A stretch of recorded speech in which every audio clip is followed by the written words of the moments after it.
pour une lecture efficace. Dans un premier temps, pour que ta lecture soit efficace, tu dois prévoir un environnement physique qui va être favorable. Donc, prévois un bon éclairage. Choisis une chaise où tu peux te tenir le dos droit mais tout de même confortable et élimine le plus possible les bruits qui pourraient te nuire dans ta concentration.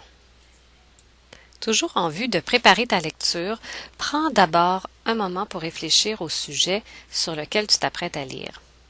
Par la suite, tu peux prendre connaissance de la table des matières qui se trouve en début de livre. S'il y a une préface ou une introduction, lis-la attentivement. Puis, tu peux t'attarder sur les titres et les sous-titres pour finalement prendre le temps de regarder les graphiques et les illustrations, ce qui va te donner une bonne idée du contenu général de ta lecture. Pendant que tu lis, fais une première lecture en survol, puis une deuxième plus approfondie. Un bon truc, c'est d'essayer de reformuler dans tes mots ce que tu viens tout juste de lire. Souligne ou surligne les passages qui te semblent importants, puis fais un résumé, toujours dans tes mots, à la fin de chaque section. D'autres petits trucs? En voici quelques-uns. À la maison, tu peux relire la section ou le chapitre à haute voix.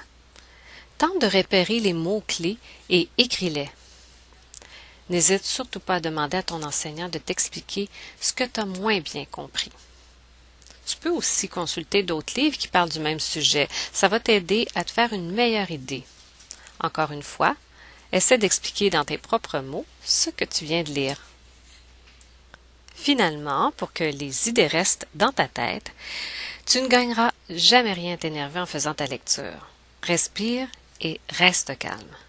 Aie à portée de main un dictionnaire pour chercher les mots que tu ne connais pas.